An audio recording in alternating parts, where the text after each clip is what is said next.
Namaste viewers, welcome to Gnanadegula channel. Today we'll try to go through the Ishavasyaupanishad, the first sloka, the first mantra of that Ishavasyaupanishad. Let us try to understand the meaning of that and then go to the commentary of the Adi Shankaracharya. What he has to say about this shloka or this sutra or whatever we call that, Ishavasyaupanishad mantra. My request is that please go through the content completely and then post your comments in the comment box.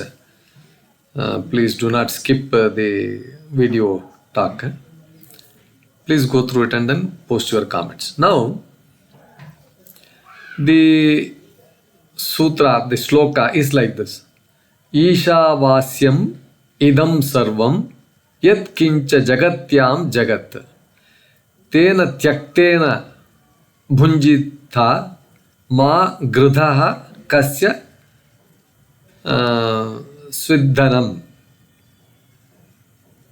So now, let's try to go through the word by word meaning. Isha means, here it represents the Lord, the Supreme Self, the ruler of all, the ultimate, that way it is to be taken. Then vāsyam, Ishavasyam, to be veiled, to pervade, to cover. It is all covered like this, to be covered. Idaṃ, this universe, all that exists in this universe, all that, whatever, multiverse, universe, all those kinds of things. Sarvaṃ, entire, all. Yat kiñca, whatever, whatsoever it is. Jagatyāṃ, in the world, on earth, in the moving and immovable world, all the things. Jagat, jagatyāṃ, jagat, all that moves the manifested universe. Tena, by that, through the Supreme Self. Tyaktena, by renunciation, through giving up desires. Bhuñjīthā means enjoy, live or sustain oneself. Ma is a negative word here, do not. Gṛdhaḥ means covet, the greedy for. Kasya, of anyone whose sviddhanam means own wealth, possession. So now how do you make out this meaning of this? All this, whatsoever exists in the world, everything, whatever you think about it, all that exists in the world is to be enveloped by the Lord, is to be covered by the Lord. By renouncing desires, one should live.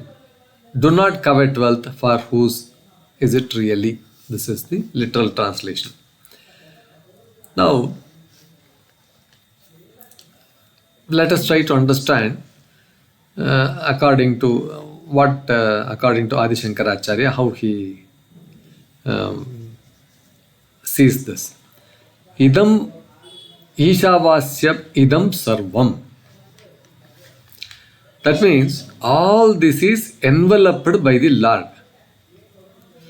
Isha, he doesn't say Isha idaṃ sarvaṃ, Ishavasyam idaṃ sarvaṃ. The word Isha means the supreme ruler of the inner self. Everything in this universe, both movable, immovable, is pervaded and controlled by the Lord, who is identical with your own true self. Now this is one. Next is realization. The multiplicity of the world is merely apparent. The underlying reality is one, the self. That is how it is to be understood. Ishavasyam idaṃ sarvaṃ. Yat kiñca jagatyāṃ jagat. That means whatever exists in this world, it refers to all objects. It refers to all beings. It refers to all kinds of phenomena, thoughts, all kinds of things, The entire universe. Shankara points out that the apparent variety, name, form, action, is like fragrance covering a sandal. The underlying reality is one and the same. This is how he interprets that. Tena tyaktena bhuñjīthā. That means by renunciation, you live. Tyaktena means renunciation, not physical abandonment alone, but inner renunciation of desires. Tena tyaktena, bhuñjīthā implies enjoying the life without attachment. You enjoy the life without attachment, practicing detachment while fulfilling necessary duties. This is what it means, bhuñjīthā. Ma gṛdhaḥ kasya sviddhanam. So, do not covet anyone's wealth. See, here, recognize that wealth is not truly owned by anyone because everything belongs to the self.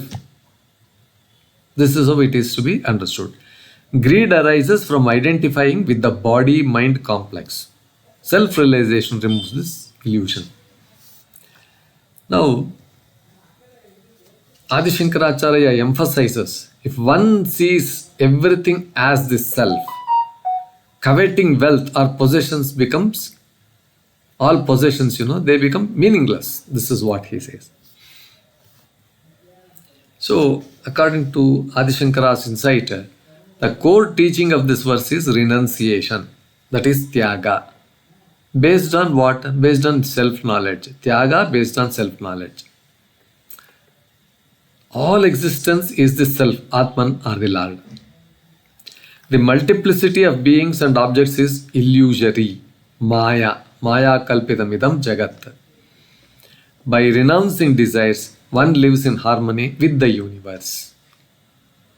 Tyaktena, bhuñjīthā. That is, tena tyaktena. All this you have to renounce. Wealth and possessions are transient and not truly owned. So, here gives an example and a kind of analogy where just as fragrance covers up any unpleasant odor in sandalwood, self-realization removes all perceived differences between the self and the universe. So, what is the practical takeaway is, perform necessary duties but without attachment. Avoid greed, envy and selfish accumulation. See the divine presence in all beings. This is the gist of this entire shloka. Of course, the ultimate aim is to realize Kaivalya, liberation by understanding that the self alone is real and everything else is a temporary manifestation. It is always changing. It is not permanent. That is how it is to be understood. So, everything in the world belongs to the Lord. Live by giving up selfish desires. Do not be greedy because nothing truly belongs to anyone. The self is the only reality. This is the summary, to put it in simple words. Viewers, with this explanation on this first shloka, we conclude this episode. I hope this was quite interesting. Please like, share and then subscribe to my channel. Thank you viewers for your valuable time in listening to this. Thank you.